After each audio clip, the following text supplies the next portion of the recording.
Devontae Tank Davis. Let Shakur Stevenson.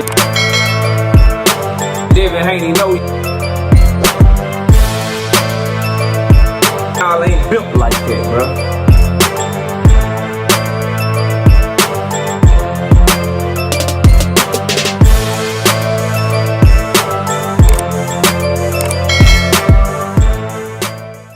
This is the moment, bro. This is the time where we find out if Jaron Boots Ennis is a hype job or if he's truly who we believed him to be for all these years. Smash the like button, subscribe to the channel, share the video. We live Monday, Wednesday, and Thursday night at 7:30.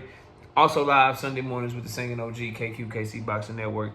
Sunday mornings, 9 a.m. Central Standard Time. I watched the little build-up. What's this call right here? It was between Jaron Ennis and Stanionis. It's like Make the Days Count. It was on Matchroom Boxing or whatever. Stanionis said he messing their plans up. And Stanionis is highly confident. And Jaron Boots Ennis is always highly confident. We know he live in the gym.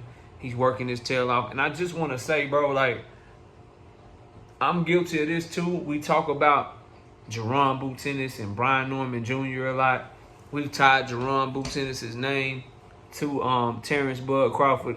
But this fight, and even Virgil Ortiz to a lesser extent, but this fight with Emantis Stanionis is going to tell us everything that we need to know about Jaron Boots Ennis. Stanionis is a tough, strong fighter with a good power jab, some good timing, good counter-punching ability, and he's somebody that's, Boots is used to people coming to fight Boots up off of them, right?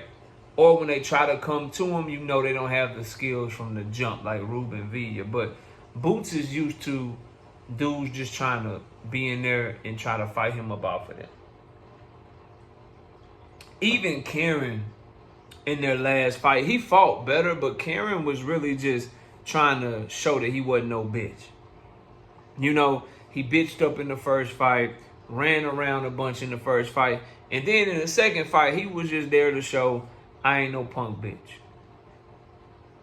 And basically fighting Boots Ennis off of him. This is going to be the first time that Boots Ennis is in there with someone that's in their prime like him, that's a confident fighter and a champion like he is, but that's going to be there to try to beat his ass up too. Somebody's going to be working that power jab, going to have that guard tight. You're not just going to run over, you're going to have to box.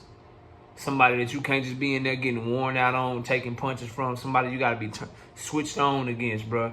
This is going to be their first time, and it's going to tell us a lot about Jaron Boots Ennis, because what Jaron Boots Ennis diehard fans have told me over and over again and is this, that the better that the competition gets, the better he's going to get, because he's going to be highly motivated. He's going to be able to really get into his bag.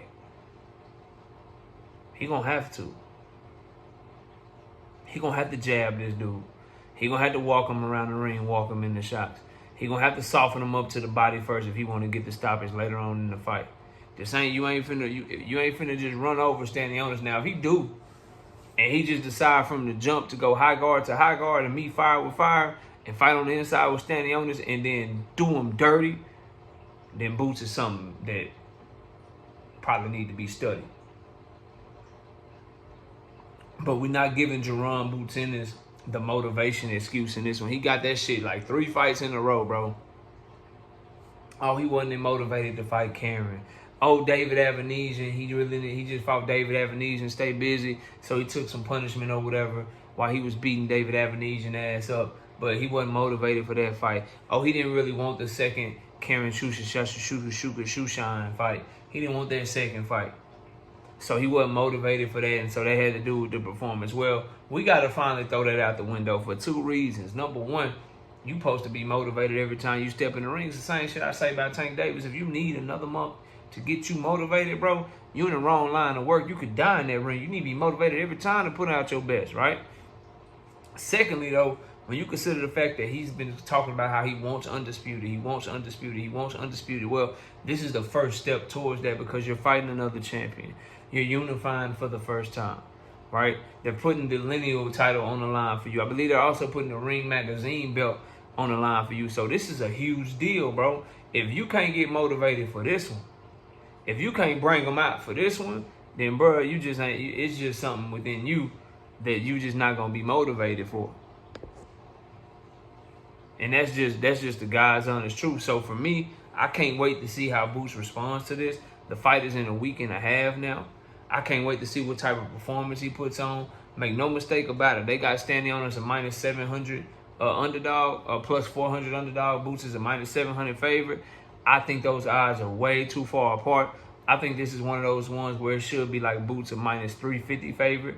Stanionis like a plus 250 joint. Like, I do think Boots is the favorite in this fight. Because just raw talent, athleticism, skills, he's better than Stanionis. But Stanionis' style, his durability, how confident he is, and how he has a rugged pro style that's not going to be denied. And if Boots has struggled with his head movement at times, if Stanionis can find that stiff power jab in this fight, and Boots can't slip it or Boots can't get away from it, it could get tricky for Boots, bro. It could get tricky for him in this fight. So, we talked about Jaron Boots Ennis and Brian Norman yesterday, but it's not lost on me that Stanionis and Boots are probably the best two fighters in the division. I thought Brian Norman Jr. was impressive with what he did against Cuevas, but Cuevas is no Stanionis and he's no Jaron Boots Ennis. And Stanionis, with what he did to Butayev, and we know what the eye-catching, jaw-dropping talent that Boots has displayed in the ring, you got to have them 1 and 2, and maybe Brian Norman right there third. But I would like to see the winner of this fight most definitely 100%, 1,000% get in the ring with Brian Norman Jr., bro. I think that's the only fight that makes sense, which is why I get so agitated when I hear Brian Norman Jr. daddy talking about fighting some dude in Japan and shit. When I hear Brian Norman Jr. say they'll go to Japan for this dude over here, but they won't even come to Philadelphia for Jaron Boots Ennis when they had that offer on the table. So that's a whole completely different discussion. But Jaron Boots Ennis, Emantis Stanionis, these dudes coming to brawl, they coming to party, they coming to get this shit in. And I think Boots gonna have a good night work on his hand. I don't want to say tough just yet. I want to kind of study some more, get ready for my picks, see what I'm gonna do, see what I'm gonna go with. But he definitely gonna have some good work on his hand. There's gonna be some good work with him and Stanionis, and we'll see what Boots look like. I keep being told he's gonna be better the tougher that the competition get. Well, this the toughest competition that he'll have faced in his career, plus the unification is on the line. So will we see the best Jaron Boots Ennis that we've ever seen? Y'all let me know what y'all think. Comment below, smash the like, sub to the channel. I'll see y'all soon. Peace.